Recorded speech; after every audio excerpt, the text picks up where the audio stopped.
This segment of the Atomic Power Racing Hour is presented by Dirt Track Digest. DTD is the most popular forum for dirt track racing in the Northeast.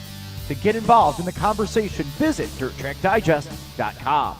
The Go Nuclear late models are ready to come back to green, and a good break for Dale Caswell as we are just past halfway. So it will be single file restarts the rest of the way. The current series points leader brings them back to green off of turn number 4. And Adam Turner applying pressure, but how about Sean Beardsley? Down to the inside of Tim Sears for spot number 3. What a move he's been on since the drop of the green flag. Sears gets sideways. He goes flying off the track in turn number 2, and up near the woods comes to a stop. Not sure exactly what happened, but certainly heartbreak for Tim Sears Jr., who was running in third. The view from the backstretch shows the slight contact between Beardsley and Sears, sending the 3T on a wild excursion through the grass. Sears does a fine job at keeping his car stable and minimizing his damage. It's hard to see, even with the slow-mo replay, if Beardsley forced the issue, but perhaps the onboard audio can shed some light on things.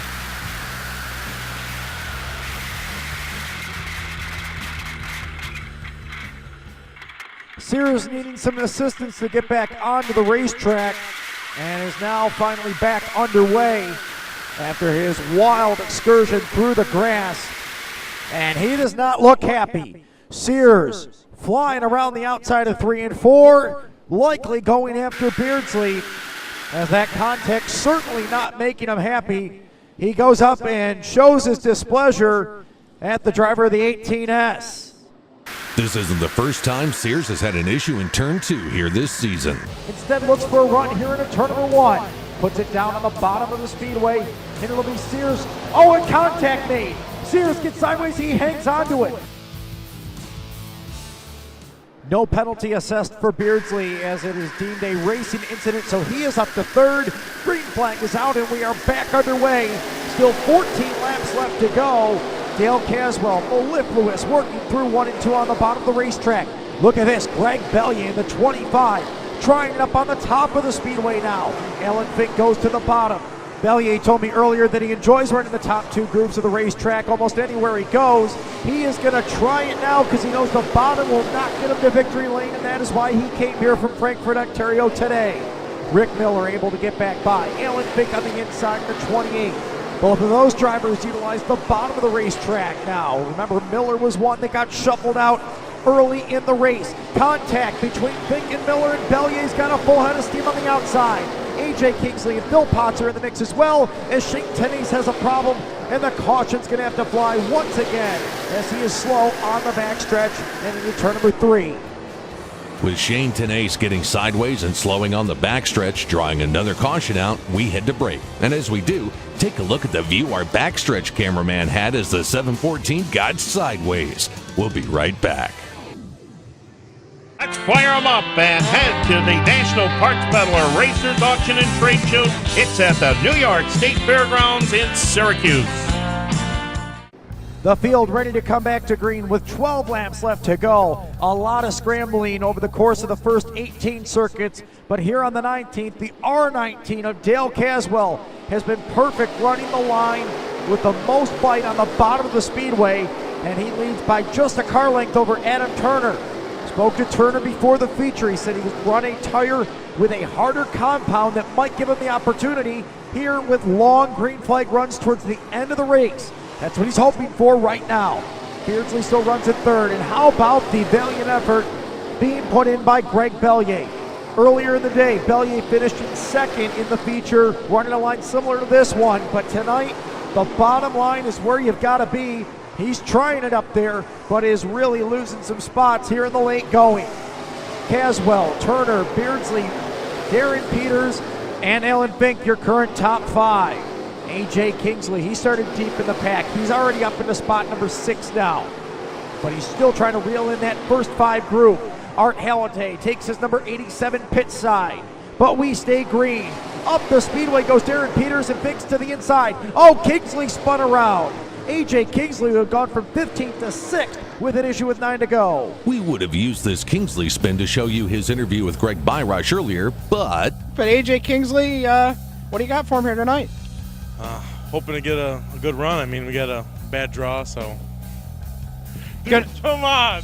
Can't do that to me.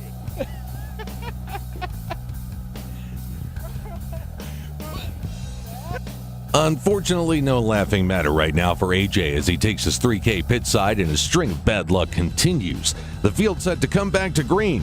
Here's Rich. Just 9 laps remain. Dale Caswell has led all of them since the drop of the green flag. Rick Miller almost had the lead from him once on the top. You wonder if Adam Turner or Sean Beardsley will dare venturing up there here in the late stages back to green.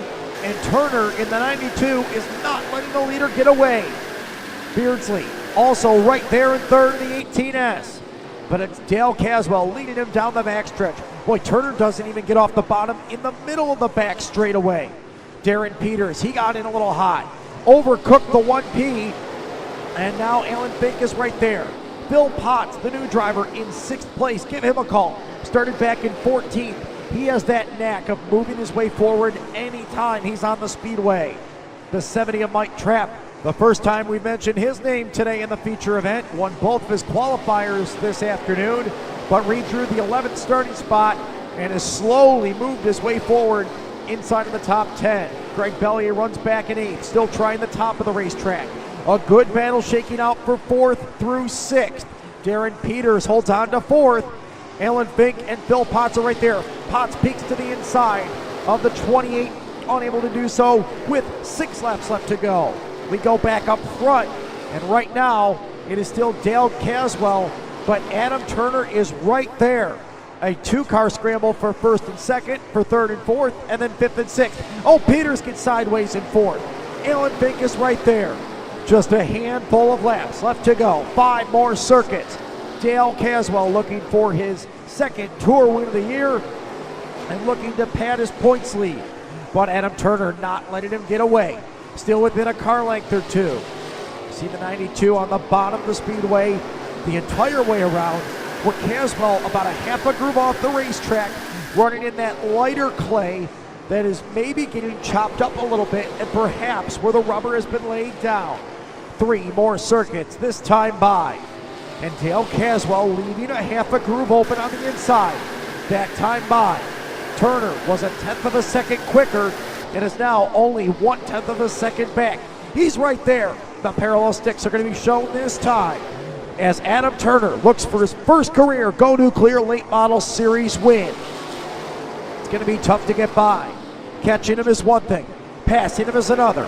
Beardsley is right there in striking position as well as the two of them made contact. White flag to be shown this time. Dale Caswell, one of the smoothest drivers on tour, can see the lap traffic in front of him, but will not have to worry about catching him. One more time around this Mohawk International Raceway for the Central Square New York driver. Off the corner. Good run for Adam Turner. He's got a drive into turn number 3.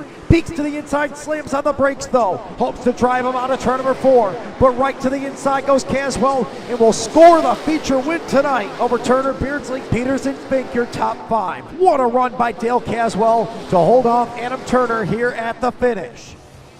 So Dale Caswell holds off the packet for the 2nd time this season. Will make a trip to Mohawk Victory Lane. We'll join him there when we come back on the Atomic Power Racing Hour.